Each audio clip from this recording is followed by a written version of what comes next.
How to check GPU health on a Windows computer. Hi everyone, welcome to the channel. This is Rose and without further ado, let's begin. Method 1. Using the DirectX Diagnostic tool.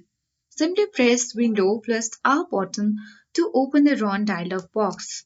Here you need to simply type DXTire and now click on OK button. After that, you can easily navigate to Display tab on DirectX Diagnostic tool at top left corner. Under this tab, you will find all the information about your GPU.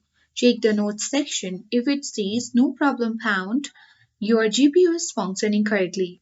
If not, you need to simply solve the issue and note that your GPU health is not well. Method 2, you can use Device Manager. For that, you need to right click on the Start menu and now select Device Manager.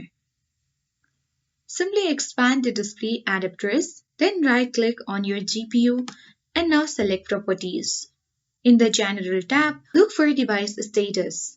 If it says the device is working properly, your GPU is healthy. If there is an error or warning message, it might indicate a driver or hardware issues. Error in Device Managers don't always tell your GPU is damaged, it could be a corrupted driver as well.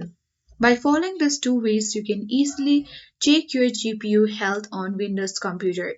I hope this guide worked. If you are new to our channel, hit the like button and subscribe. And thank you for watching.